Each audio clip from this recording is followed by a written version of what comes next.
Servus, Kid. Servus, Fett O. Ja, schon. Erst einmal Prost. Prost, ja. Auf den Schock trinken wir Ja, jetzt schon erst einmal. das. Auf den Shitstorm des Jahrtausends. Die Radlermeute ist über uns hereingebrochen, wie ein paar schwitzende, widerliche Heuschrecken. Ja. Nur anstelle, dass wir denen die Flügel klappern, haben sie dann nicht klackschubert. Nein. So hat weh da. Ja, war hart. Aber bevor wir dazu kommen, da ich schnell diesmal den Tierfakt vom Harry vorlesen. Gerne. Oh, Grönlandhaie sind die am längsten lebenden Wirbeltiere der Erde, werden erst mit 150 Jahren geschlechtsreif und es wird angenommen, dass sie bis zu über 500 Jahre alt werden können. das ist alt. Aber so heißt es Ja. halt angenommen gibt's. Also steht da, was der älteste lebende Grönlandhai Steht ist? nicht dabei, ne? Gibt es die nur in Grönland? Das sind alles so Dinge, die wissen Ja. müssen eigentlich. Aber meistens wissen wir wenig über die Tiere, über die wir hier reden. Eigentlich gar nichts, gell? Ja, ich lese das vor, ich habe das nicht recherchiert, das kommt frisch aus der Redaktion. Meistens Punktlandung der Zettel. Und ja, so schaut's aus, Grönlandhaie, ja krass, da lebst 150 Jahre und dann merkst du auf einmal so, wachst du in der Früh auf und ich hab voll den Ständer. und die ganze Unterhosen ist verpappt. Ja. Ja. Denkst du, scheiße, was ist jetzt eigentlich los? Vor allem 150 Jahre, aber das ist, Was glaube machst ich, du denn dann 150 Jahre? ich glaube, hätte ich das könnte jetzt nochmal leben, da ich das als Ausrede dafür verwenden, dass ich mit 30 noch Jungfrau bin und Ja. sage, Alter, ich bin ein Grönlandhai. Ich bin ein Ich bin Grönlandhai. einfach noch nicht so weit. Ja, stresst mir, ihr Pedos. Ja. Stresst's mir nicht. Ihr seid so krank, wisst ihr, ich bin 30, es ist in Menschenjahre 4 oder so. Kann ich mir jetzt nicht ausrechnen. Aber ich bin ja scheinbar nicht nur fett, sondern auch noch dumm. Ja, schon, ja. Da sind wir beide gesegnet. Ja. Ja, ich weiß gar nicht, was ich dazu sagen soll. Also Ja. nur mal für diejenigen, die es nicht mitgekriegt haben. Wir haben einen großen viralen Hit gelandet, haben wir so nie geplant gehabt. Wir wollten Nein. vor allem, was mir wichtig ist, wir wollten niemals irgendjemanden damit verletzen. Nein.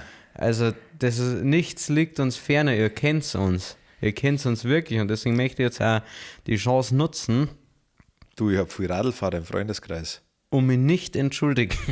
Ganz und gar nicht. Ja, Weil ganz alles, was viel. ich da gesagt habe und was wir gesagt haben, war zu 1000% ernst gemeint. Ich möchte nur eins korrigieren. Und zwar haben wir in erster Linie Rennradlfahrer gemeint. Ja. Die Mountainbike-Spackos sind mir scheißegal. Ja. Jeder andere Radlfahrer und vor allem auch die Radlfahrer, die es halt wirklich als Fortbewegungsmittel Ja, wenn du jetzt einen Also Schein zwickt haben, weil es cool warst und besoffen Auto gefahren bist, Ja, genau. und dann steigst du auf der Oma-Radl, um nur zum Wirt zu fahren, anstatt 30 Minuten zu Fuß zum Gehen. alles top. Geiler Typ. Hast du schon mal einen Typen mit Lederhosen auf einem Radl gesehen? Ja, Das genügend. schaut so geil aus. Oder ein Mädel mit Dirndl auf dem Radl, Ja. weil sie gerade zum Festzeitfahren. Ja. Gibt nichts Ja, Hoheitlicheres. ich möchte nur in einer Sache korrigieren, Rennradfahrer ja, aber jeder Radlfahrer oder eine Gruppe von Radlfahrern, egal auf welchem Radl, die wo nebeneinander fahren, Ja. auch richtig gepasst. Also Ja, wenn auf sie dem Auto. jetzt ein Auf der längeres, Straße, ja, wenn meine sie ein jetzt. längeres jetzt im Dorf rumfahren, es sind Ja. zwei junge Wilde und die fahren nebeneinander. Aber pass auf, jetzt Auf ich der gehe sogar noch, Schnellstraße, ja. ich gehe sogar noch weiter. Ich sag, sie dürfen von mir aus nebeneinander fahren. Ja. Aber wenn sie halt hören, dass ein Auto kommt und ich sage mal, so leise sind die Autos jetzt auch nicht alle, es hat Nein. nicht jeder ein E-Auto, dann finde ich es angemessen, wenn man wieder hintereinander fährt. Das ist das Einzige, was ich mir wünsche, aber wir möchten uns jetzt überhaupt gar nicht rechtfertigen oder den Hass in irgendeiner Form schmälern. Wir kennen euch ja auch gar nicht persönlich, muss ich dazu sagen. Kann sein, dass unter die 50.000 Leute oder so, die was wir jetzt verschickt bald eine haben. Millionen Leute, die das gesehen haben und sagen wir die 50.000 Leute, die es verschickt haben und uns beleidigt haben, vielleicht da einer dabei ist, der kein Hurensohn ist. Das kann sein. Ich halte es für unwahrscheinlich. Aber statistisch besteht die Möglichkeit. Ja. Aber da müssen wir jetzt ganz tief in die Stochastik reingehen. Nein, es ist ja oft ein Vorwurf, den wo Deutschland hat, dass das Rotlicht so aufblüht. Also, dass das so einfach ist, hier ein Rotlicht-Business aufzumachen und eine große Prostituiertendichte ist. Und natürlich kann man sich jetzt denken, woher es kommt. Die ganzen Radlfahrer. Ja, ich weiß ganz genau, was du meinst und worauf Schon, du ja. hinaus willst. Ja. Was da die so richtig triggern? Also gibt es irgendwas, womit man die so wahnsinnig triggern kann, dass du jetzt sagen darfst, jetzt muss ich meine Bubble verteidigen. Wahrscheinlich am ehesten noch Bayern, aber auch da Ja. war es mir den Kommentar nicht wert. Ich habe Ich habe heute erst gedacht, weil ich habe mein JBG auch gehört von Farid Bang und vom Kollegen und da sagt der Farid Bang in einer Zeile gegen Ali Boumbaye, Ali, du bist fett und Fette sind keine Menschen. Dann muss ich lachen. Finde ich auch lustig, vor allem, ist zwar sehr stumpf natürlich, aber das ist der Punkt, wenn eine Beleidigung so stumpf ist. Ich meine, alles, was sie sagen, sind zwei fette Quallen. ja, schon, ja. Zwei fette Quallen, die da... Stimmt. Zwei fette Ich Quallen. überlegt, wenn man meine Haut so mit einer Wäscheklammer so hinter tut, dass ich vielleicht ein bisschen ein Bart kann. Ja, ich habe überlegt, ob ich heute im Hängen vielleicht den Podcast aufnehmen, dass wir irgendwas machen kann, dass mein Körper länger und dünner wird. Ja. Man muss auf jeden Fall sagen, was in der Radlfahrer-Community nicht so angekommen ist, wie bei viel so Weiber, ist so diese Body-Positivity, wo du sagst, nein, hey, ich bin nicht fett, du verschissener Radlfahrer, ich bin curvy. Ja, ja. Und es gibt sehr viele Leute, die wissen das zu schätzen. Ja. Was soll ich denn sonst festhalten? Ich glaube auf jeden Fall, dass mehr Leute Radlfahrer hassen als Fette. Ja, safe. Ich weiß ich. Wann hast du Probleme mit mir? Beim All You Can Eat? Wenn du jetzt merkst, es sind nur noch 4 Schnitzel da vorne, jetzt kann es kritisch werden für mich. Also das einzige Mal, wo Fette, aber da musst du schon sehr fett sein. Ja. Also so wie wir 2 fett mal 2. Ja. Ist im Flieger, glaube ich. Ja, da ist, im Flieger, das ist so ein Punkt, wo man sagt, okay, wenn ich jetzt, sage ich mal, gar keine Lehne mehr habe, dann schon. Aber ich bin noch so fett, dass ich in das Ding reinpasse. Weiß ich, habe ich gesehen. In den Sitz. Also ich bin jetzt nicht auf die anderen Sitze drüben. Fällt es nicht mehr weit, aber gerade geht es noch. Liebe Radlfahrer da draußen, ich hoffe, wir treffen uns niemals im Real Life, weil dann darf ihr sehen, wie klar ich bin. Und ich glaube, dass dann die Welt brennt und die Kommentarspalte, weil klar und fett. Ja, und Alkoholiker. Ja gut, aber das ist da möchte ich mich gar nicht rechtfertigen und da werde ich auch nie was ändern. Ja. Das ist mir ganz wichtig. Ich habe heute erst wieder gelernt, die 3 Gs. Ja. Das ist Gym. Ja. Das lassen wir aktuell komplett weg. Ja. Jetzt darf ich gerne die Kamera rüberdrehen, dass es direkt sehen. Geistige Gesundheit. Ja. Machen wir gerade auch wenig dafür. Ja. Und das 3. G ist genießen. Also ich habe gedacht, Gerstensaft.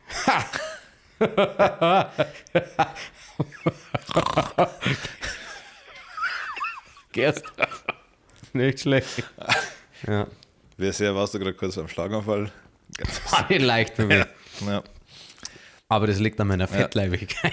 Nein, also um auf die Frage zurückzukommen, ich glaube, man kann wenig über mich sagen, wo jetzt hat, vor allem von Fremden, also bei Fremden ist mir scheißegal. Wenn die jetzt, egal was da geschrieben worden ist, war mir alles scheißegal. Also, ich bin fett, das wusste ich nicht. Ja, das ist mir. Oh, what? Oh mein Gott, ich bin bei mir aufgegangen. Jetzt lügt es mir. Mir hat es natürlich schon ein bisschen überrascht. Ja, das war witzig. Das fand ich am lustigsten an dem ganzen Zeit, dass du so als fett bezeichnet worden bist. Ja. Aber zu einer Verteidigung. Ja, wir schauen da schon. Meine körperliche Statur ist ja auch aus dem Kontext gerissen, eben wie unsere Aussage, weil da wir das alles davor und danach hören, dann merken die, dass wir Radlfahrer eigentlich voll gern mengen. Ja. Aber es war tatsächlich lustig mit zu erleben. Ja.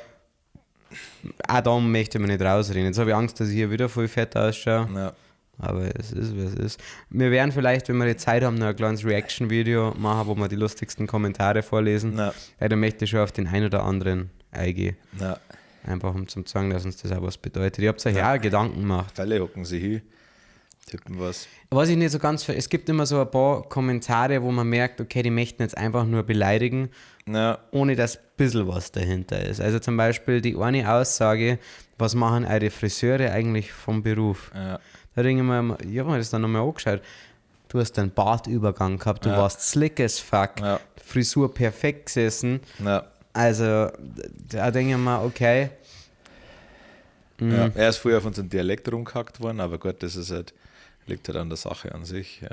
Wie gesagt, ab und zu habe ich das Gefühl, der Rest Deutschland mag Bayern gar nicht so gern. Ich glaube, da irrst du dich. Ja, glaube ich. Also wir kommen uns nicht mengen. Das war ja eigenartig. Ich glaube, dass viele Leute aufwachen. Also jetzt, wenn wir so einen Typen Niedersachsen, der wacht auf und dann bettet er erst einmal Richtung Bayern und schickt seine macht so ein Mindset-Ding, Sachen, für die wo er dankbar ist, und dann sagt er Danke, dass ich im Bundesland, das wo so nah an Bayern ist, leben darf. Danke dafür. Ja. Ich glaube, so stelle ich mir das vor. Also korrigiert es mich gerne, wenn es anders ist, aber ich glaube, dass Bayern und unser König, der Markus Söder, für viele Leute eine Vorbildfunktion haben und das eben, ja, das ist, ja, wie soll ich sagen, ich versuche gerade einen passenden Vergleich zu finden, aber ich glaube, ich habe Rede, Bruder. Ja. Nein, wir versuchen halt ein Vorbild zu sein für alle und klar, wenn du halt die Geringverdiener-Aura hast und nur schlechte Freunde, dann schaust vielleicht nach Bayern und bist sauer, aber du müsstest eigentlich nach Bayern schauen und sagen, hey, die leben noch Traditionen, die verdienen scheiße viel Geld, denen in der Landschaft ist brutal schön. Ja, haben alle so eine Prügel in der Hose. Ja, so eine Prügel, ja. Am Arsch. Ja. Die vererben sich ja, die heiraten einmal einen Bruder oder Schwester, wenn es Nasen geht. wenn das Erbe zusammengehalten werden muss. Ja, haben die Targaryen auch gemacht. Ja, schauen, wer gewonnen zum Schluss. Weiß ich nicht mehr. Eher nicht. Ehrlich gesagt, aber die haben Drachen gehabt und ich meine, die müssen es wissen. Eben. Ich weiß echt nicht mehr, was ausgegangen ist. Also. Aber ich möchte da nicht spoilern. Nein, nicht, dass einer da. Das war echt schade. Weil dann, das war ein Shitstorm, den ich verstehe. Ja. Spoilern ist echt unhöflich. Ja, das mag ich nicht. No. Aber um nochmal zu meiner Frage zu gehen, ich finde es, was die wirklich triggern hat. Vor allem, ich glaube, mit hat nichts triggern, was eben so unfassbar stumpf, so verallgemeinernd ist, dass ich sage. Ja, haben wir schon ein paar Mal gesagt, was mich triggert ist. Wenn jemand sagt, dass wir Borisch reden, das ist was mich triggert. Ja, das stimmt. Aber jetzt auch nicht, gut, ich weiß jetzt nicht, ob es mich, man muss ja anders sagen, wenn jetzt jemand in einem Video Oberpfälzerisch redet und sagt, das ist das einzig richtige Borisch, darf es mich nicht so triggern, gar nicht, dass ich jetzt da drunter schreibe und sage, nein, mein Borisch ist das einzig richtige, du fetter Hurensohn. Ich darf nur fetter Hurensohn schreiben, wahrscheinlich, ohne Begründung. Und ein Spritzpistolen-Emoji. Wo wir uns auch ein bisschen Lob aussprechen, also wir haben uns auch Mühe gegeben, eine gewisse Serviceleistung zu erbringen und haben die meisten Kommentare auch beantwortet. Ja. Unser Media-Trainer hat uns ja eigentlich empfohlen, auf gar keinen Fall auf Trolle einzugehen. Ja. Weil mehr sind es nicht für mich. Nein, Trolle, ja, zurückbleibende. Ja, schon, ja. Mit sehr sehnige Wadel allerdings. Ja, schon, sehr adrig. Kannst du dir das erklären oder kannst du mir das erklären? Wenn ich so brutal definierte Wadel sehe, die machen mich irgendwie fad. Wahrscheinlich, weil ich da sofort die Verbindung zu Radlfahrer herstelle, denke ich mal. Und das ist jetzt nicht einmal, weil ich jemanden beleidigen will. Das ist einfach nur, ich hätte gerne eine psychische Analyse von dir, warum mir das fad macht. Aber wahrscheinlich wegen die Radlfahrer. Vielleicht, weiß ich nicht, wünschst du dir so eine Wadel? Auf gar keinen Fall. Ja, dann kann es auch nicht an. Weil ich finde, das schaut voll. Es schaut mir noch zu viel aus, als darf man sich einfach zu viel machen. Das ist zu viel Radl fahren. Das ist das Gegenteil von Disco-Pumper. Genau. Eine fette Wadel und oben ist einfach nur bei viel einfach nur Enttäuschung. Klar, wenn du noch andere Sportarten machst, wenn du nur pumpen gehst und sowas, dann bist du natürlich insgesamt fit. Also dann normale Radlfahrer widerwärtig. Ja. Nein, wir haben einige Freunde von mir auf Instagram geschrieben und haben mir das Radl geschickt. Die kennen uns ja schon ein bisschen und wissen, dass wir das tot ernst meinen. Ja. Und die waren auch alle höchst amüsiert drüber und haben gesagt, ich habe von früh, muss ich dazu sagen, da lernst du die Leute erst richtig kennen. Von früh habe ich gar nicht gewusst, dass das Radlfahrer sind. Da sage ich mal, muss ich das nächste Mal ein bisschen einen cleaneren Background-Check machen. Dann habe ich gesagt, du bist Rennradlfahrer, oder? Und er sagt, ja, ehrlich gesagt schon, er ist auf allem, er ist auf einem Gravelbike, Rennradl, er ist mit jedem Radl unterwegs. Da habe ich gesagt, das muss ja nicht zwischen uns stehen. Da habe ich gesagt, er hat es auch sau lustig gefunden. Ja. Aber, Also wie gesagt, wenn man da nicht über sich selber lacht, also wenn die so triggert, dann bist du einfach ein trauriger Clown. Also mehr kann man da nicht sagen. Wenn du auf das Ding einsteigst und halt auch eine lustige Bemerkung machst und das halt auch im Humorkontext siehst, dann... Was ich sehr witzig fand, es haben ja einige Radlfahrer dann unseren Sound verwendet und haben dann Radlfahrvideos hochgeladen. Ja. Und das Amüsante war, dass unter diesem Video dann auch viele Hate-Kommentare gegeben hat, aber für die Radlfahrer haben gesagt, ja, die haben zu 100% recht. Ja. Also viele haben gar nicht gecheckt, dass dieser Sound mit den Radlfahraufnahmen von dem Typen, dessen Account es ist, nicht ernst gemeint war. Dass der Typ, der gerade 30 Sekunden auf dem Radl zum Singen ist, Radlfahrer nicht hasst. Also diese Transferleistung haben dann viele auch nicht erbracht. Ja. Aber ja, das finde ich, also die Radlfahrer haben das gemacht, das ist ja wieder lustig. Finde ich auch witzig. Das ist ja selbstironisch oder lustig gemeint, kann ich drüber lachen. Ja, schon. Kurz Dann schreiben wir Sehr, wieder sehr meine kurz, eigenen ja. Podcasts und lachen. Das ist aber lustiger. Kid Rap, stell dir mal vor, aber es gibt gute Nachrichten, sagen wir mal so. Ja. Und zwar, das ist jetzt unser zweiter Shitstorm. Ja. Der erste war ja weg. Der kann verzeihen, gell? Erster Shitstorm, weil wir gesagt haben, wir essen nicht so gern Hals gerade. Ja. Zweiter Shitstorm, weil wir gesagt haben, wir mögen keine Radlfahrer. / eigentlich Rennradlfahrer. Und jetzt kommen wir zur guten Nachricht. Ja. Und zwar ist es sehr unwahrscheinlich, dass diese zwei Gruppen sie vereinigen. Weil Wahrscheinlich nicht, ne? ich glaube, die meisten Leute, die Radl fahren, essen wahrscheinlich kein Halsgrad. Ja. Und andersrum. Na, wahrscheinlich. Es gibt natürlich immer kleine Überschneidungen, aber da müssen wir uns wenig Gedanken machen, weil wenn sie die vereinen werden. Ich glaube auch schon, dass so der ein oder andere Feuerwehrler, der gerne mal ein Halsgrad frisst, dass der privat mal aufs Rennrad Ja, vor allem, ich denke gerade an Sepp. Ja. Der hat so viel Halsgrad gegessen. Ja. Und fährt sehr viel Radl. Gut, sind wir ja Halsgrad technisch verwöhnt worden am Wochenende. Genau, und jetzt stimmt, da können wir wieder ein bisschen was gut machen. Wir waren beim Hirs. Ja. Da haben wir jetzt eh noch ein bisschen was zu erzählen. Dann fahren wir von vorne, oder Ja, klar, aber ich möchte nur das vorgreifen. Ja. Okay, oder dann sagen wir so, wir haben eben am Wochenende ein Halsgrad gegessen, weil wir sind nicht gefragt worden, was wir gern essen beim Grillen. Ja. Und dann hat er einfach eigenmächtig eingekauft und es war gut. Es war ein gutes Halsgrad, es war richtig gut, zweimal, weil es halt scheiße Restbraun war, also einfach ein fetter Bacon war. Ja. Und gute Käseknacker. Ja, die waren auch. Aber ich habe auch richtig Hunger gehabt, weil ich wieder lattenstramm war. Ja. Fangen wir an. Also, wir haben voll das geile, geisteskranke Wochenende hinter uns. Es war ein reiner Zirkus. Ja. Viel zu viele Charaktere, aber im positiven Sinne. Ja. Jeder wollte so ein kleines bisschen was. Viele Typen, irgendwer hat es gesagt, viele Typen mit einem Main Character Syndrome. Du hast es gesagt, Ja, oder? du hast gesagt, ja. Main Character Syndrome, ja. Und eigentlich ist nicht genug Platz für Main Character, wenn wir zwei da sind. Ja, schon mal nehmen. Nicht nur physisch viel Platz. Ja, vor allem physisch. Ja. Ja. Ja, genau. Wir waren am ersten Tag in Ingolstadt. Ja. Da waren dabei der Cats Music und der Goldene Snoozer. Ja. Und halt unser ganzes Team, also unsere Band, unsere Helfer, Kameramann, alles. Wir waren an dem Tag schon 10 Leute, oder? Ich glaube 10 oder 11. Ja. 11 voll geil. Ja. Ein richtiger Travel Circus. Ja. Und haben da unseren Auftritt gehabt. Muss sagen, der Cats Music und der Goldene Snoozer auch viel Energie mitgebracht, auf jeden Fall. Vor allem nicht nur auf der Bühne, sondern auch privat. Das ist das Wichtige. Ich meine, es ist immer lustig, wenn du Leute zum ersten Mal triffst. Ich schätze mal, auch wir machen safe beim ersten Eindruck nicht den besten Eindruck. Beim ersten Aufeinandertreffen haben wir nicht den besten Eindruck. Bei Max von Cats Music, als ich ihn das allererste Mal gesehen habe, habe ich gedacht, wow, der ist ein bisschen auftrat. Ja. Aber habe das nicht negativ gesehen oder sonst irgendwas. Ich habe mir gedacht, okay, der ist auftrat, das kann anstrengend mit der Zeit werden. Ja. Meinst du jetzt in Passau? Oder in der Revolution? Beim allerersten Mal, wo wir gesehen haben, ich weiß nicht mehr, wo das war. In der Revolution, ja. Aber das Geile ist, dass man sich da. Mir hätte es nur dann gestört, wenn es aufgesetzt gewesen wäre. Ja. Und es wirkt bei Max nicht aufgesetzt, der hat einfach sehr viel Energie. Ja. Geiler Typ, Goldene Snoozer auch, richtig geiler Typ. Ja. Eigentlich voll der ruhige, aber sehr witzige Typ auch. Ja. Ich mag, dass seine Frisur immer durcheinander ist, aber das liegt wahrscheinlich an der Sturmhaum. Ja, das kann sein, ja. Die tut da nicht allzu viel dafür. Und was ich an den zwei auch wirklich feiere, die machen sich richtig Gedanken Ja.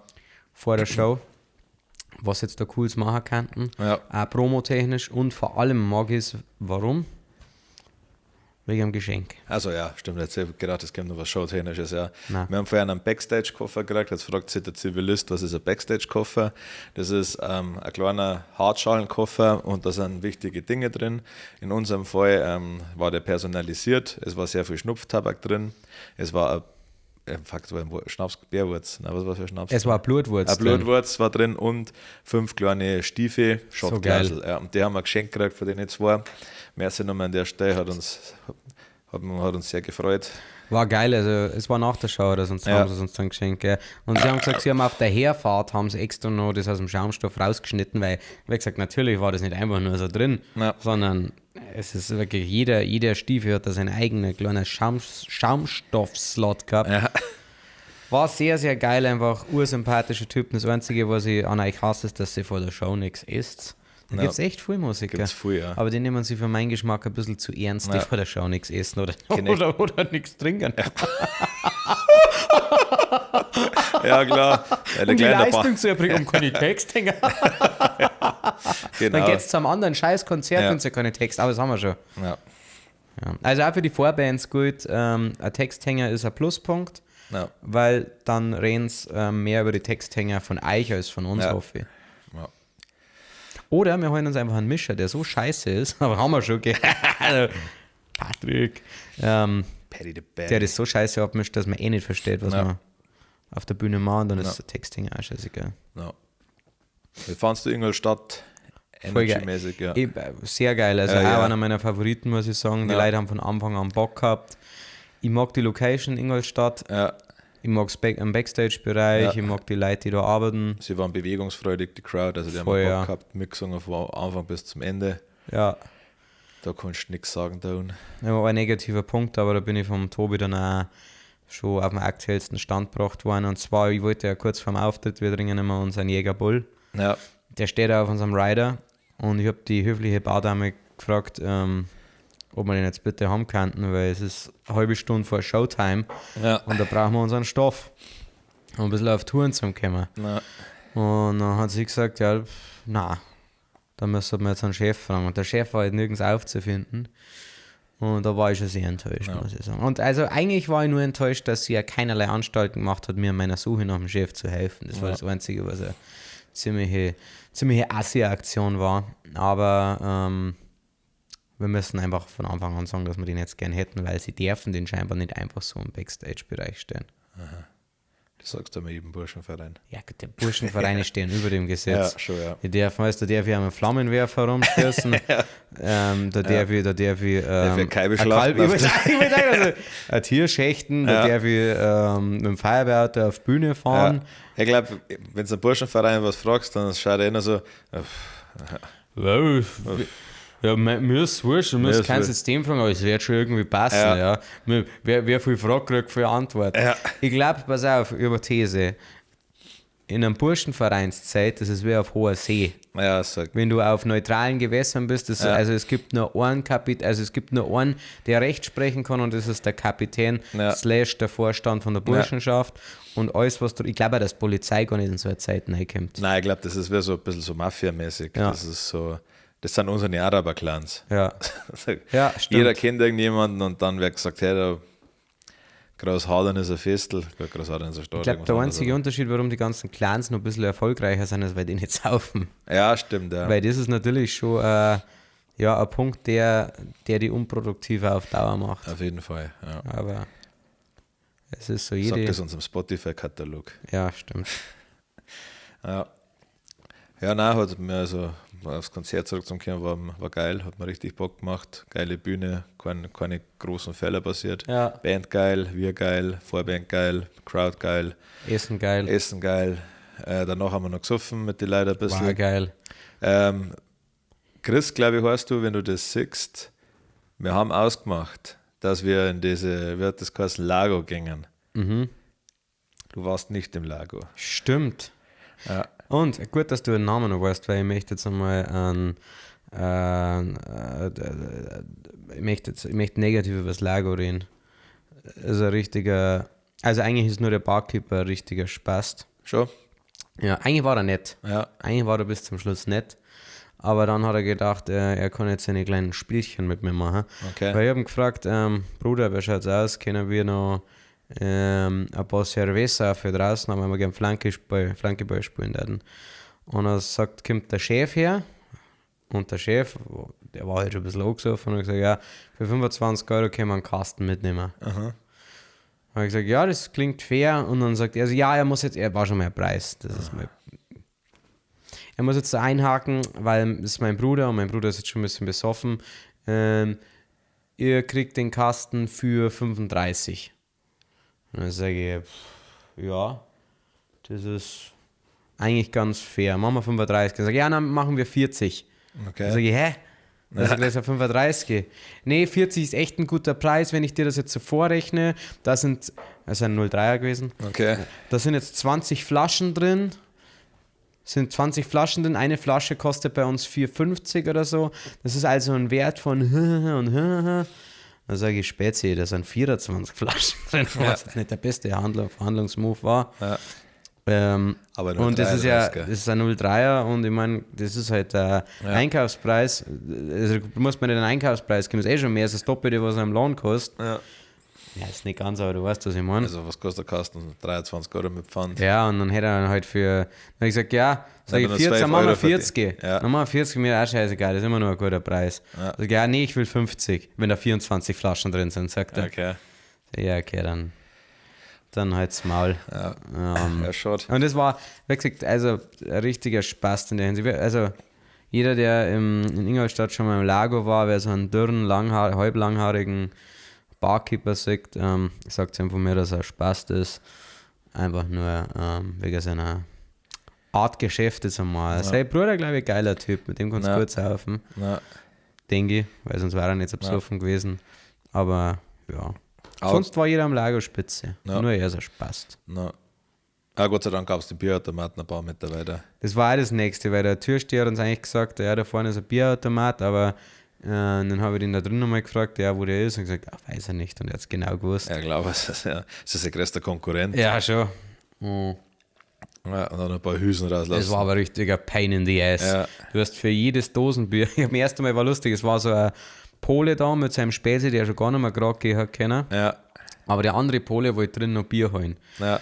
Und ich bin da gestanden und habe gefragt, ob er sich auch schnell ein Bier holen darf, weil ich habe gesagt, wir brauchen 10 und das hat ewig gedauert. Ja. Und er hat auch meinen Personalausweis gebraucht, weil er keinen gehabt hat und du hast ihn jedes Mal vorher durchziehen müssen, bevor du auch eine Bestellung aufgibst. Das war ziemlich, ziemlich nervig. Und dann also hier und dann habe ich gesagt, was möchtest du? Weil es hat nur noch 8 05er Dosen gegeben. Und dann habe ich gesagt, was möchtest du? Ja, ich möchte da eins von den 05er. Und dann sage ich, nein. Sagt eins von den anderen Biere aus. Und dann sage ich, ja, ich hätte gern das. Und sage ich, das ist jetzt leider nicht verhandelbar. Nimm das andere. Und dann hat er ganz brav das andere genommen. Aber er hat ja meine Karten braucht. Also. Deswegen, sonst war ich nicht so. Ja.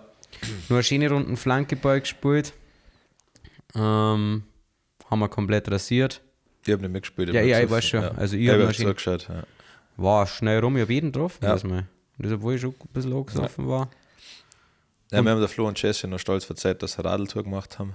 Ah ja. Der ganz ich so, ja. Ja, stimmt. Schön, ja. Ah, nett. Auf dem Fahrrad unterwegs. Ja. Lass uns mal gemeinsam radeln. Klingt ja traumhaft. Wow, neues Fahrrad, wow, cool. Ja. Nein, es ist ja nicht so, dass ich jeden aus der Radl. Wir sind ja Radlfahrer wirklich scheißegal. Deswegen war das einfach eine Information, wo ich halt so Smalltalk-mäßig zur Kenntnis genommen habe.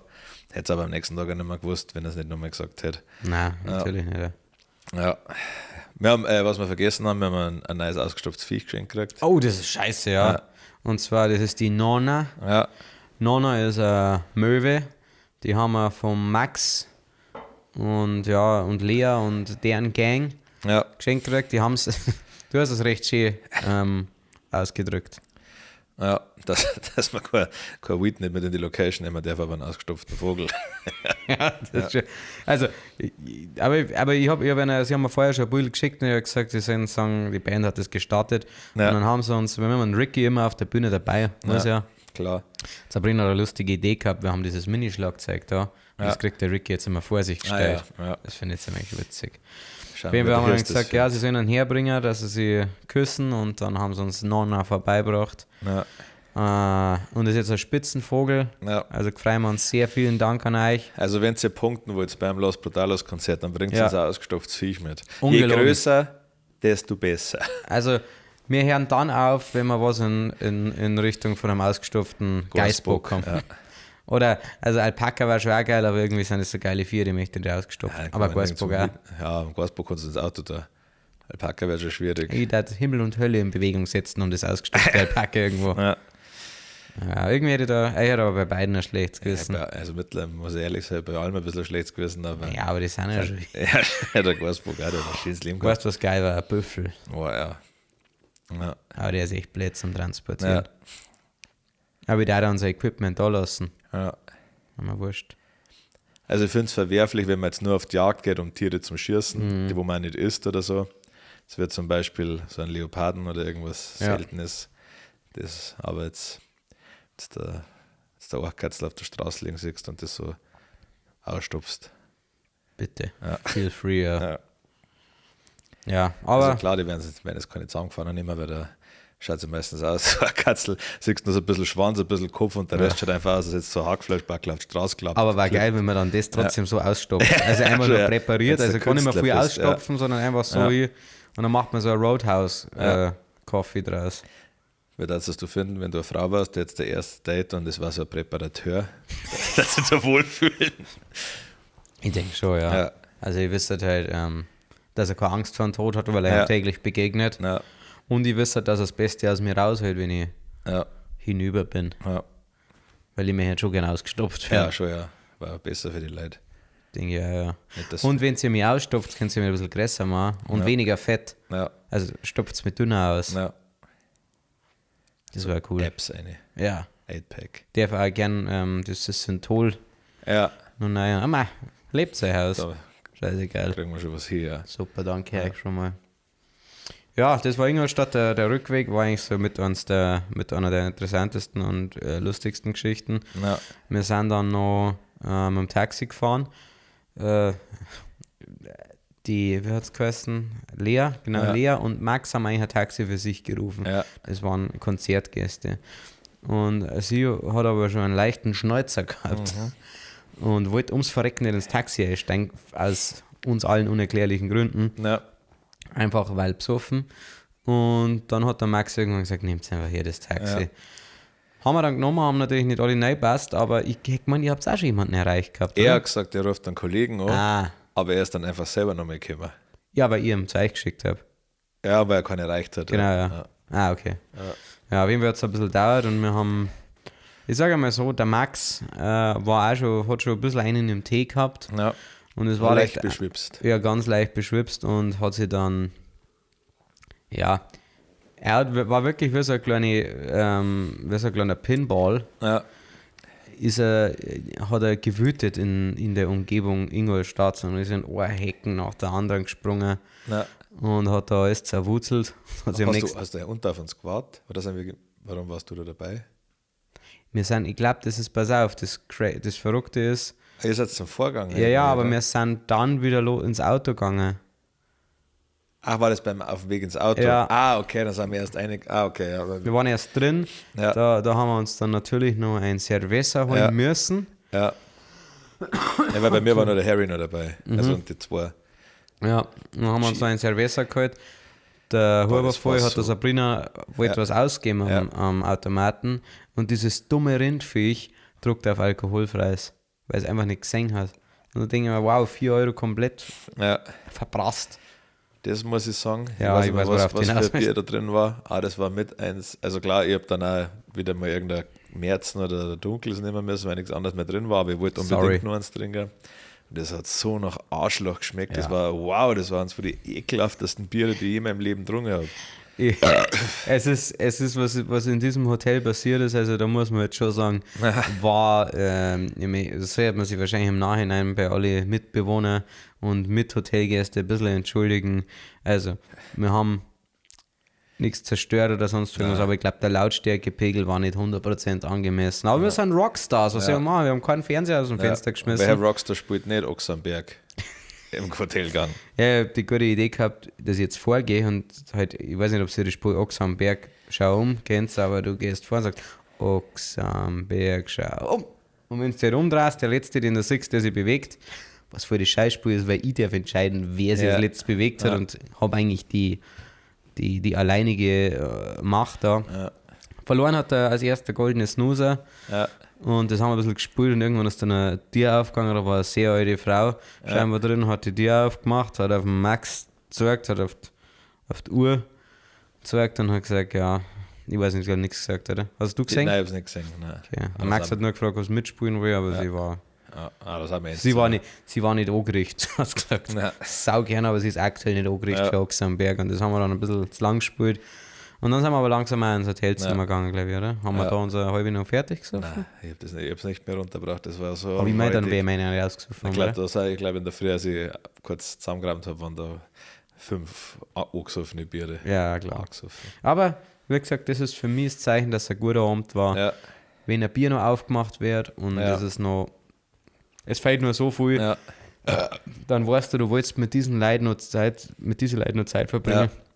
Wenn du natürlich allein im Hotelzimmer bist und ein angesoffenes Bier ist, dann weißt du, willst einfach nicht schlafen. Nein. Du willst nicht in die Nacht entlassen werden. Ja, das war schön, ich habe echt gut geschlafen. Kid Rap regt mich so auf. Er hat mich gefragt, ist es okay, wenn er noch ein Hörspiel ummacht oder ein Podcast, weil er kann nur mit Podcast aktuell richtig gut einschlafen. Dann sage ich, nein, ist kein Problem. Ich höre gerade auch coolerweise Game of Thrones nochmal. Ja. Mach deins an, weil ich weiß nicht, ob du das dazu gesagt hast, aber du hast gesagt, ja, du bist eigentlich gar nicht zu mir. mir. Ich bin gar nicht mehr, ich habe mich ja gar nicht mehr gefühlt. Ja. Und dann sage ich, na, voll geil, stellst einen Timer auf 20 Minuten oder so und dann gebe ich ihm. Und der Kid Rap macht was war das? Das war so langweilig. Er ist ein Plothaus, heißt der. Eigentlich ist der richtig gut. Ja, aber da war einfach 20 Minuten Rückblick. Ja, von der Vis-a-vis. Kennst Ja, du die noch? ja, die Blonde. Von 16 Bars damals, ja. Kenn ich. Da die machen, glaube ich, oder hätte ich gemacht damals. Ja, insgesamt. Aber auch die Podcasts sind, ich finde es sehr, sehr gut. Um das geht's aber gerade.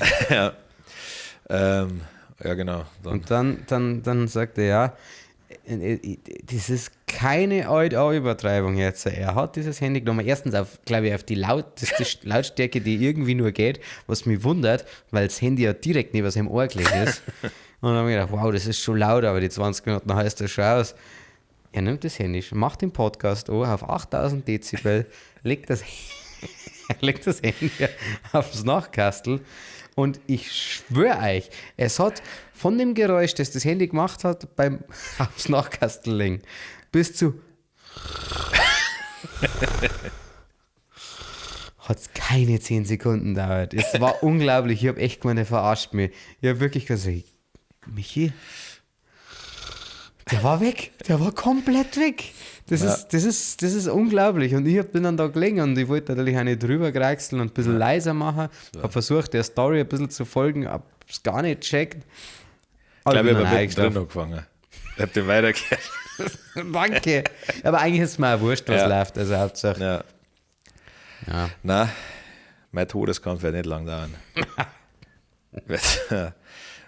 Wenn sie die Maschinen abstellen, da haben sie nicht, muss vielleicht dreimal so klack, klack machen, beim ersten Mal schon. Schon eigentlich sind alle Maschinen noch an. Ja, muss es irgendwie gespürt haben. Ja, dann nächsten Tag aufgestanden. Da war es mir ganz, ganz wichtig, dass wir alle auf der Fahrt nach Cham erst, nach Cham, dass jeder schon seine halbe drin hat. Ja. Weil wir sind aufgestanden und haben gesagt, es fühlt sich ein kleines bisschen wie JGA an oder Festival. Also, weil du einfach in der Früh aufstehst. Ich war echt fit in der Früh, mir ist richtig gut gegangen und habe richtig Bock gehabt, wieder Bier zum Saufen. Und jetzt passt's auf, wir haben noch organisiert, Shoutout an Chris, dass wir auf dem Weg nach Cham in Deubach, wo wir auch schon gespielt haben, im Deubach Open Air, dass wir noch ein Musikvideo für Maidorf drehen können. Und wie es der Teufel so will, haben die ein Kesselfleisch gemacht und dann noch einen Presssack. Also war richtig schön angerichtet für so ein Musikvideo, das übrigens jetzt dann rauskommt. Also falls ihr es am Sonntag noch nicht gesehen habt, geht es auf unseren Kanal und schaut es euch hoch 100 Mal und drückt 50 Mal einen Like-Button. Ja. Auch die Radlfahrer da draußen. Auch die Radlfahrer, ja. Und ja, dann haben wir da insgesamt einen Treffpunkt gemacht, weil in Cham hat man eine andere Vorband, da waren dann die Gletscherguys und Tom Joe am Start und haben wir gesagt, hey, kommt auch schon ein bisschen früher, dann seid ihr noch beim Musikvideo dabei. Aber jetzt passt auf, Cats Music und der Goldene Snoozer haben gesagt, sie möchten zum Saufen gerne noch mit nach Cham fahren und das ist das, wo dann alles aus dem Ruder gelaufen ist. Dann waren wir dann, glaube ich, 15 Leute oder mehrere, 16 Leute oder so.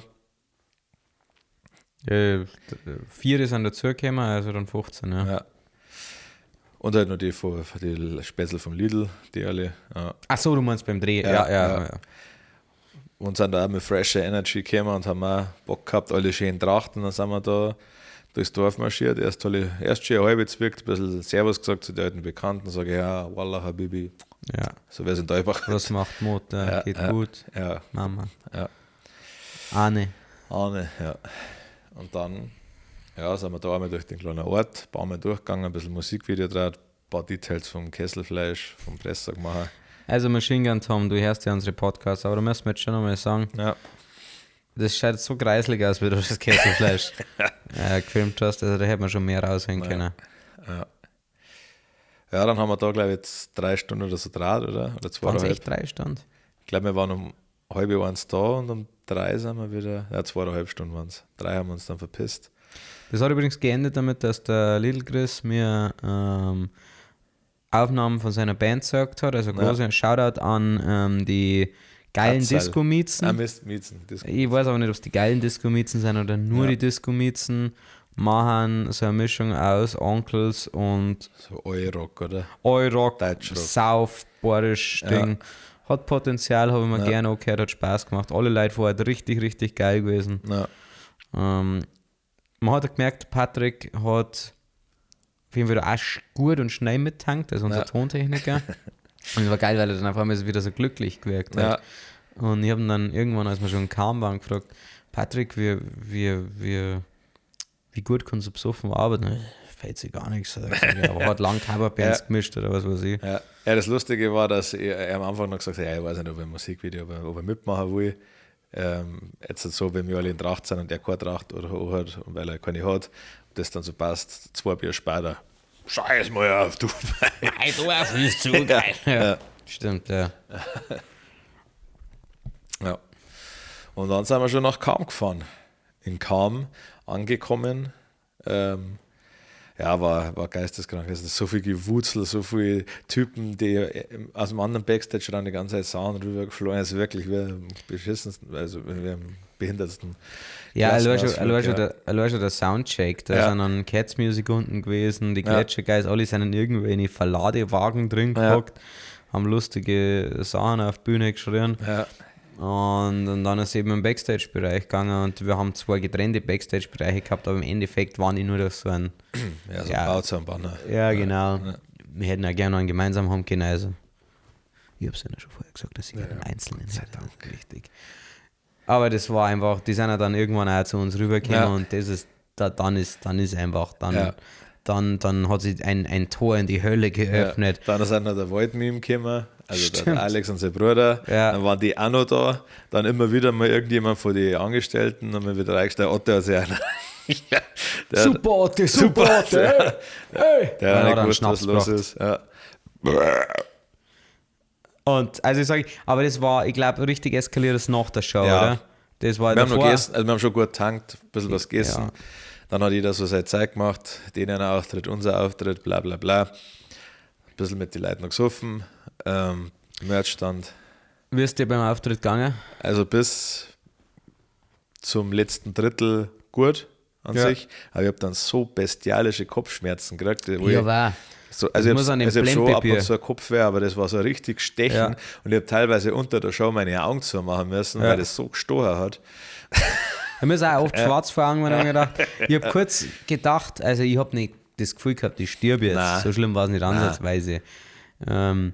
Aber ich habe mir gedacht, wie war es jetzt hier auf der Bühne zum Sterben? Weil ich habe schon sehr Kopf weg gehabt, habe dann immer wieder Bier gesoffen. Ja. Und das gegangen. Und das Krasse ist, ich habe dann, also meine Stimme war vom Vorabend einerseits gefickt, aber noch viel mehr vom Schreien davor und danach. Ja. Und man muss auch sagen, in Dolbach waren wir auch draußen nur in der Tracht, war schon kalt, es hat gezogen. Ja. Noch Bier und Kaffee gesoffen den ganzen Tag. Also mehr, Kaffee gesoffen? Ja, einen in der Früh, aber es macht ja die Stimme trocken. Ja, stimmt. Dann noch Bier. Ja, weil das der Kaffee war. Ja, dann rumblären beim Autofahren. Ja. Und dann, man muss ja dazu sagen, der letzte Teil von so einer Show ist ja der anstrengendste körperlich, weil da wird so viel rumgesprungen, also für unsere Verhältnisse und für unseren BMI. Ja, vor allem, wenn man so fett ist wie wir, 2 Stunden 10 haben wir wieder gespielt, sorry, an der Stelle. Ja. Ist das schon eine Leistung. Und dann springst du da rum und ich denke mir so, direkt da drin zeigt es einfach nur so bestialisch. Ja. Ich weiß, wenn wir unten gestanden sind und uns umgezogen haben, da sind wir beide. Ja. Der Mike, das ist alles gut. Ja, sag ich, hä? Mom? Bist du Gott, Jesus? Ja. Was ist das für eine Stimme? Ja. Und dann aber noch abgerissen. Dann habe ich von Mike auch Schmerztabletten gekriegt, weil er gesagt hat, da fällt ja nichts. Polamin, ja. Ich habe dann auch nicht genommen. Ja, war super. Also es hat wirklich keine 2 Sekunden gedauert. Ja, sofort weg, ja. Und ich komischerweise habe einen Ständer davor gehabt. Ja. Also. Ja, dann noch ein bisschen mit den Leuten Fotos gemacht, ein bisschen abgehängt. Und dann ist es in den Backstage gegangen. Und dann war Polen offen. Ja, das darf man sagen, oder? Ja, ich glaube schon, oder? Weiß ich nicht. Also ist das wegen Nazi-Zeit? Ich das weiß Sprichwort. nicht, ich kann es mir ehrlich gesagt schon vorstellen. Ja, Als dann Polen, oder du darfst ja auch, was mich richtig schockiert, ist, dass du nicht jedem das Seine sagen darfst. nicht? Jedem das Seine ist scheinbar auch ein rechter Ausdruck. Ah. Habe ich letztens, ich glaube, Sabrina erzählt. Okay. Und ich gedacht, okay. Aber jedem das Seine. Nein, keine Ahnung, ich check ja nicht warum. Aber Ja, nicht. ja, dann ist es richtig schlimm geworden. Da ist dann, es ist halt einfach keine Situation mehr. Also, mein lustigster Moment des ganzen Wochenendes war Mike und Hirs, Gitarrist und Schlagzeuger. Ich möchte es nicht schon wieder loben, Ja, aber das fühlen sie sich zu sicher. wir haben, was haben wir gespielt? Ich glaube, Ja, Kansas, oder? Carry On My Wayward Son, was das? Ja, ich das glaub, war ja. Kansas. Auf jeden Fall haben sie da zur Luftschlagzeug und Luftgitarre gespielt. Und es war so gut. Ja. Es war so gut. Erstens hat es mich total überrascht, dass die einfach die exakt richtigen Bewegungen gemacht haben. Auch der Mike so, bang, bang, bang. Ich will Luftgitarre spielen, mache ich immer. Ja, schon, ja. Und dann vorher eine Gitarre spielen. Ja. Und dann unter Hirs. Dann hat er ihn hochgeschmissen, seinen imaginären Stick, und dann wieder gefangen und so smooth weitergespielt. Aber, meine lieben Freunde, es gibt gute Nachrichten. Es erscheint ein Vlog. Ja. Den werde ich höchstpersönlich schneiden und werde mich bepissen beim Laber. Die ganzen, das wäre jetzt ein 15 Minuten Vlog, bin ich mir sicher. Lass 20 Minuten werden. Aber er hat wirklich, also da ist wirklich viel passiert. Also ich glaube, dass das ein sehr, sehr geiler Vlog wird. Ja. Also man kann es zusammenfassen, von Tausenden, wir haben Karaoke gesungen mit meiner Box. Ja. Wir haben Gitarre gespielt. Ja. Wir haben Mundharmonika gespielt. Wir haben einfach so brüllt. Wir haben Vom Otto unseren Jäger gekriegt. und haben dann König der Löwen abspielen lassen. Es ist einfach, und haben super gebrüllt. Ja. Es ist so viel passiert und jeder wollte lauter sein wie der andere Ja. und jeder wollte ein bisschen was vom Scheinwerferlicht haben. Ja, das war ein bisschen so, als war man in so einem Experiment vor Ritalin. Ja. Und dann halt schauen sie, was passiert, wenn man so die Tabletten kriegen. Und ich schätze, wir waren einfach alle da geguckt und waren gute Schüler gewesen, wenn wir es gekriegt hätten. Jetzt Ja. hätten sie wenig Leute Haar ausgerissen. Ja. Ja. Ja, gut, dann war Curview, also Backstage verlassen, eigentlich um 1. Dann haben sie uns noch 20 Minuten länger spielen lassen. Und dann haben wir gesagt, gut, nehmen wir noch 3 Kästen. Nein, eigentlich habe ich 2 Kästen bestellt, aber der Otto hat uns zur Sicherheit 3 gegeben. Dann sind wir mit Er ist ein denen, guter Mensch. Ja, der Beste. Dann sind wir mit denen in die Backstage-Wohnung rübergegangen und haben da noch einfach erst einmal so gesoffen und Gitarre gespielt, oder? Da war es Auch dann, wieder. da hat der Mike richtig sein Main-Character-Syndrom ausgelebt. Ja. Da hat er, ich meine, der Machine Gun Tom ist echt ein guter Gitarrist, Ja. aber das hat der Mike nicht mit ansehen können und hat dann am Tom mehr oder weniger die Gitarre höflich weggenommen. Ja. Und dann war 1,5 Stunden die Mike-Show. Ja. Möchte ihm nichts von seinem Glanz nehmen, hat er super gemacht. Ja, weil er war Schick gespielt, unterhalten. waren ziemliche Brecher dabei und der Tom ist die ganze Zeit drin. Es war recht amüsant. Ja. Passt, dann haben die jungen Wilden haben entschieden, dass sie in den Club fahren. Habe ich gar keinen Bock gehabt. Kennst mich, ich bin normalerweise sofort dabei, aber Calm ist für mich sowas. Ja, Wir haben ich eine bin geile da so- Bandwohnung, das Ich sind echt. liebe es. Also da war es einfach ein Schmarrn, weil jetzt in Ingolstadt muss man rumfahren oder so, dass ich da zum Hotel komme. Da fahre ich dann noch zum Saufen, weil ich fahren muss. Ja. Aber da gehe ich einfach raus aus diesem Backstage und hocke mir da rein und sauf noch meine 5, 6 halbe und dann haben wir uns entschieden, dass wir uns einen Film anschauen. 3 Lederhosen auf Also, Dirndljagd. Genau, pass auf, es gibt drei Titel. Einmal war es 3 Lederhosen in Bangkok, Ja. dann irgendwie 3 Bayern in Bangkok, Ja. aber es sind 3 Bayern auf Dirndljagd bei Amazon, falls ihr suchen wollt. Okay, ja. Hat lang gedauert, bis ich ihn gefunden habe, aber dann Ja. war er da. Sabrina hat extra einen Beamer aus unserem Auto geholt, hat ihn aufgebaut. Und dann haben wir da auf einigen Zoll Ja, haben wir dann den Film angeschaut. den Film angeschaut und Viel haben wir diskutiert. viel diskutiert. Ja. Also wir haben jedes Mal saufen müssen, wenn Titten gekommen sind, es kommen ständig Titten. Ja. Jedes Mal, wenn wir eine Effekten werden. Ja. Und Jetzt mal, wenn der Bürgermeister irgendwas macht oder keine ja, jedes Mal, wenn es schlecht geschauspielert war. Ja, oder und es gut. ist nur schlecht geschauspielert. Also so ein starker Film einfach. Und jetzt haben wir ihn zum 3. Mal gesehen. Wirklich zum 3. Mal. Ja, ich liebe den Film. Ja, Das ist, es ist ein Film, den man gerne herzeugt. ja, weil das ist so, das ist nur ein bayerischer Film, auf den man stolz sein kann. Glaubst du, dass Cats Music und Golden Snoozer unsere Vlogs kennen? Weiß ich nicht. Weil das, glaube ich, hätte nicht taugt. Ja, Das, ich, ja stimmt, ja, wenn es schon die ganze Zeit nur das war gefährlich geht. gewesen. Ja. Das war gefährlich gewesen, dass wir den noch nicht gehauen haben. Ja, da Cats Musik glorreiche Entwicklung gehabt. Also, man ist einfach noch in der Unterhosen da geguckt, auf dem Boden. Ja. Gut, gleich waren keine Sitzmöglichkeiten mehr da, keine guten. Und hat einfach auf dem Boden seine Berliner Luft gesoffen. Aber, also auch nochmal Shoutout. Ja, klar. Zum dritten Mal, dass ich das jetzt sage halt. Aber der Max hat, erstens, er hat dann im Backstage-Bereich, als wir nach unten waren, hat er gesagt, schau mal, er hat mal ein Spezialmischer gemacht. Ja. Und es war trotzdem, ja, sag ich mal, 0,3er auf jeden Fall. Und da hat er einfach nur puren Schnaps reingeschüttet und 2 Eiswürfel rein. Ja. Also ich probier mal. Und dann trinken und sage, ja, das ist purer Schnaps. Nein, er sagt, nein, da sind Eiswürfel drin. Und den hat er ausgesoffen innerhalb kürzester Zeit, hat dann oben noch 75% von der Berliner Luft ausgesoffen. Okay.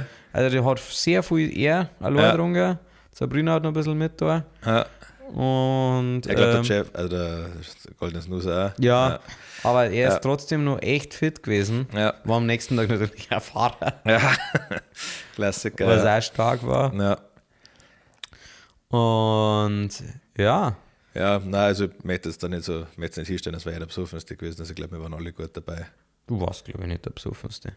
Nein, ich war aber auch gut besoffen. Dann, Ja, also ich hab's dann schon ich war zum schon auch Schluss. besoffen, aber ich finde langsam zu alter Form zurück. Ja, Aber ich war. ja, der goldene Snoozer hat mir gesagt, dass es faszinierend gefunden hat, wie schnell der Sprung gekommen ist, weil wir ja lang geredet haben. Auch während dem Film noch habe ich noch gut mitdiskutiert und normal geredet. Und dann hat er gesagt, auf einmal ist mein Auge so ein bisschen in die Richtung gegangen. Ja. Und dann habe ich nicht mehr gescheit reden können. Und ja, da gehe ich viel mit. Das kann ich so nachvollziehen. Hat dann ein paar lustige Momente gegeben. Ja. Was meinst du gerade? Ich habe beim Hirsup bei Mike geschlafen, die waren ja schon im Bett. Und dann bin ich anscheinend runter, habe erstmal aus dem Fenster gepisst, Klassiker. Ja, und dann bin ich anscheinend kurz weggepennt, habe nichts mehr gesagt.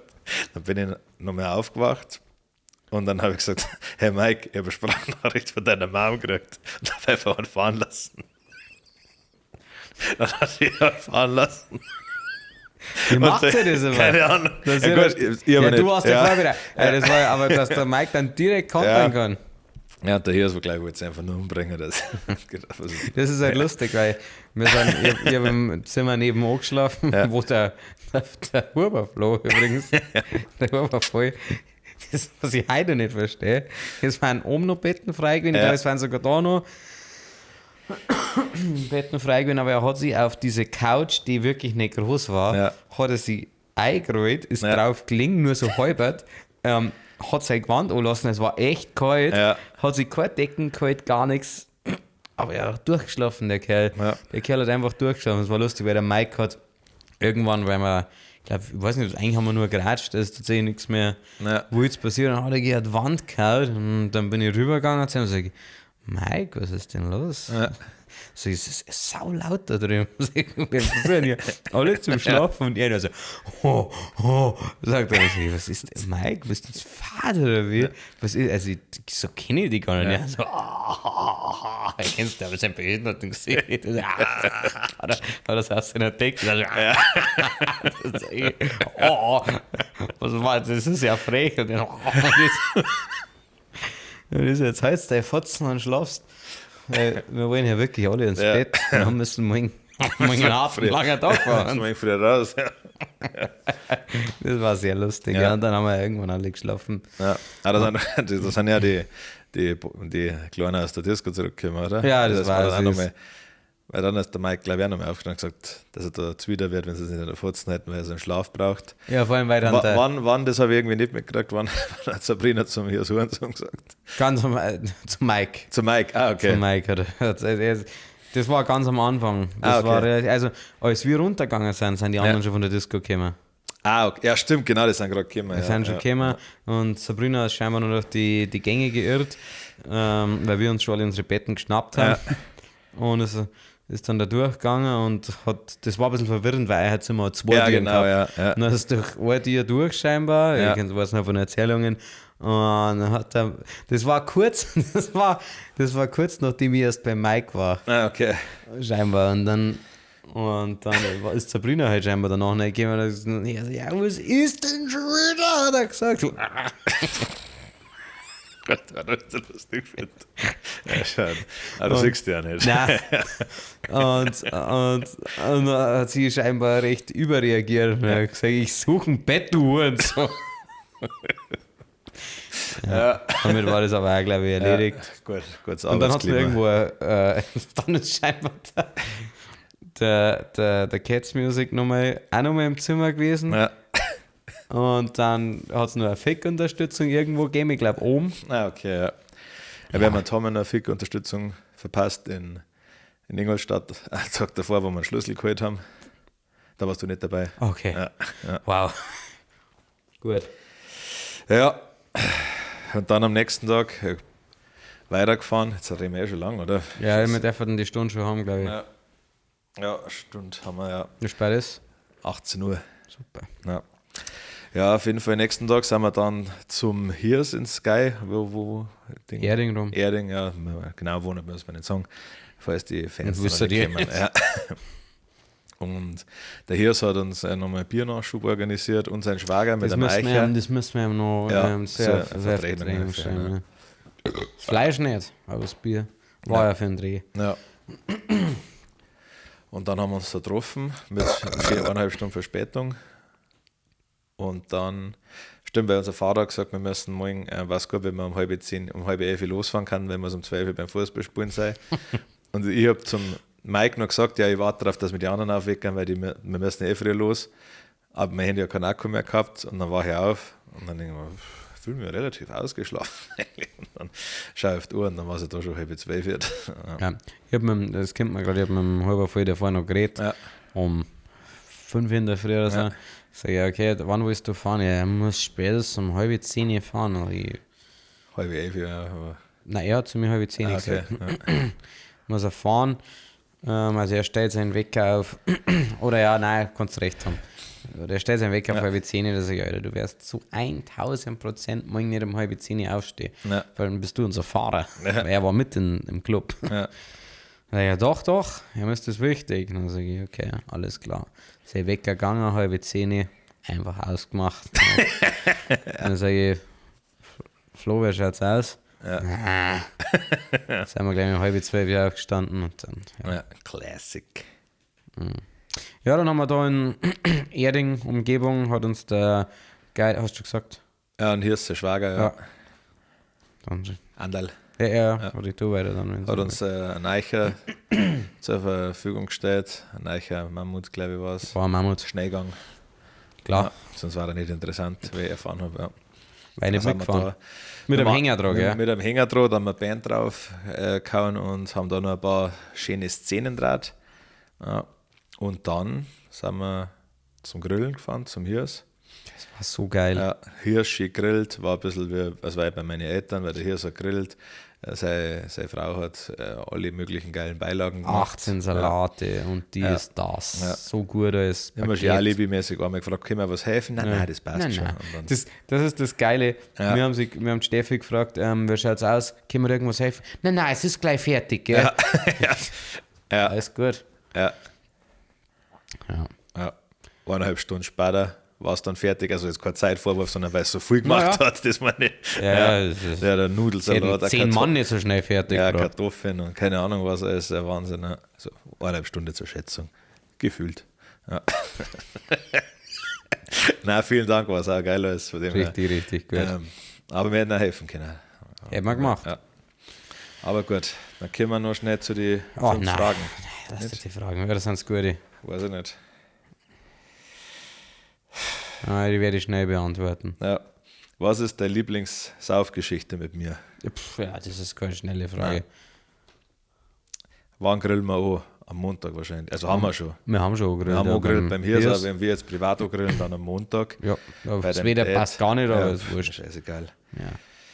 Was war dein bester Kindergeburtstag?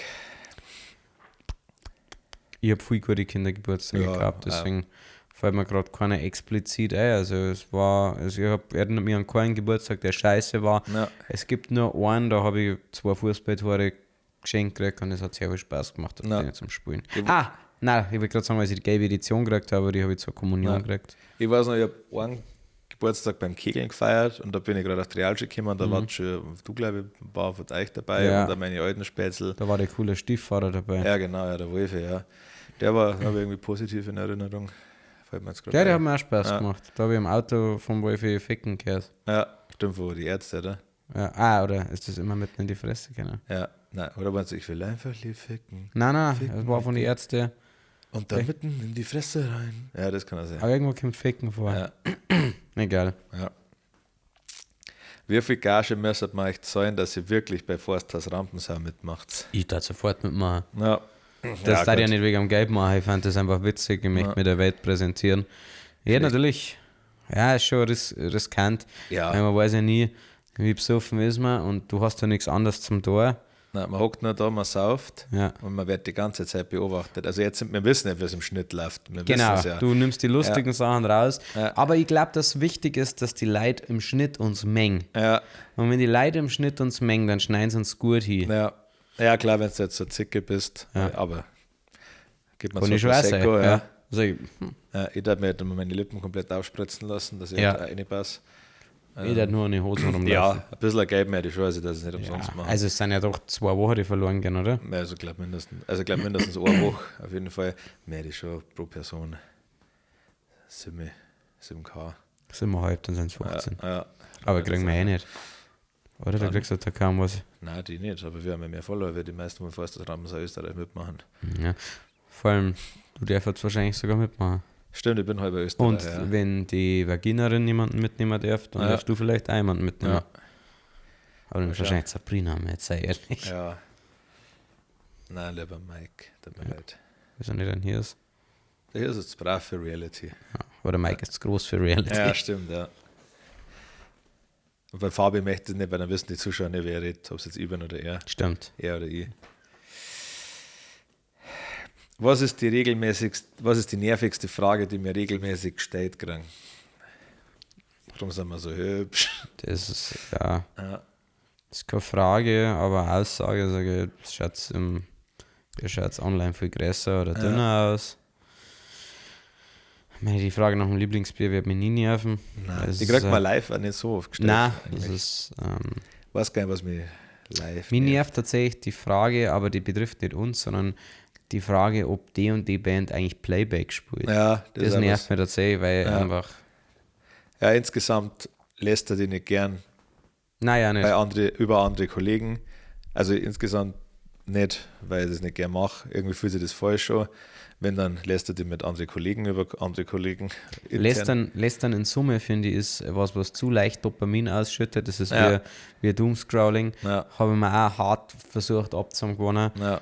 Weil, wenn du an einem Tisch mit Menschen hockst, die über jemanden lästern und du stehst auf, dann bist du der Nächste. Ja. Lästern ist so. Nein, das ist Wäre cooler gewesen, wenn es fehlerfrei whatever. Nein, das ist auch was ich nicht mag. Ansonsten, ich weiß nicht, ab und zu bringen wir Leute in so unangenehme Situationen, aber fällt mir jetzt gerade kein Beispiel ein.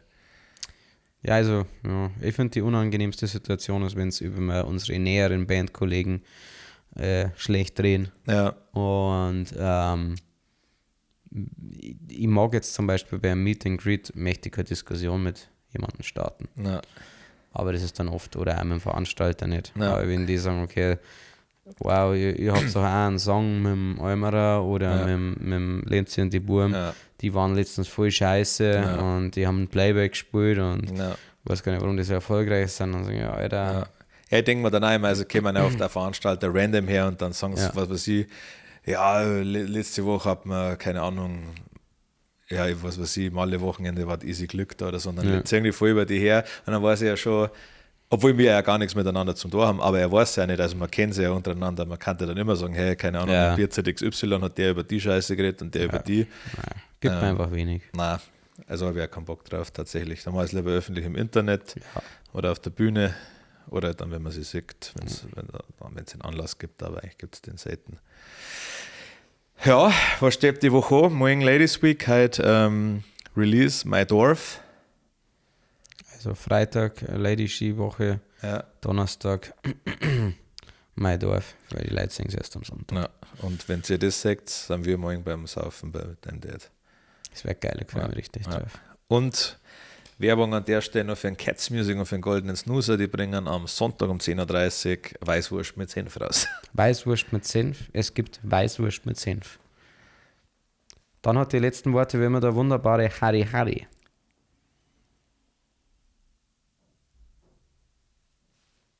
Danke.